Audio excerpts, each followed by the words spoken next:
nós estamos vivendo de último tempo, é tempo de fim. Agora nós miramos de nós quanto coisa não está passando, nós está aqui a desapontar. Pero no momento nós para que tu tem book de vida, nós está compreendendo de Mateus 24 com liberdade, nós está vivendo tem tempo de fim. Tá tempo para claro, para tu render sa. Que consequência tem ora comer carne? Com logo acercar rende e do ne e parte e para poder compreendível de com netamente e carne tá malo para sucesso. So eu me estudo Gênesis 9 que é completo. Conopando é com Levítico na Jesus. Então, é ideal de Cristo no princípio, na criação, Gênesis 1, 27 até 29. Mas também reidena também, no versículo 27, que a Deus te visa quanto amor vamos ter para bestia.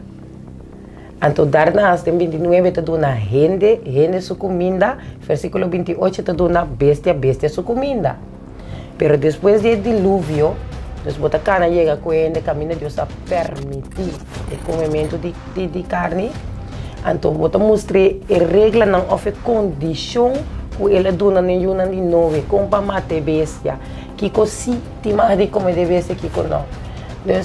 Pero a mim sempre te respeitar sua decisão de que se quer comer carne, me queda mesmo cosco de mesmo bom com ele.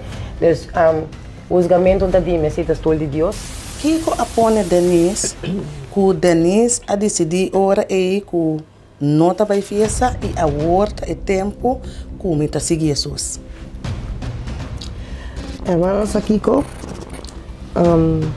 me alanta, me passa de assina tanto coisa, então na dado momento me abim para que não lo que não tudo me passa. Para sobre o momento me quer firmemente o Espírito Santo para pelar. Amém.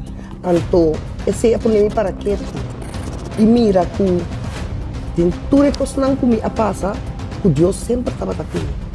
Amém.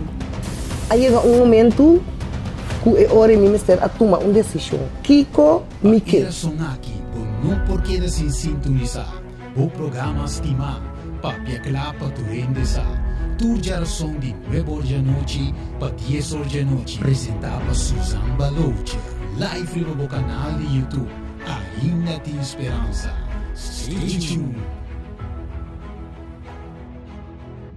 ATS Studio.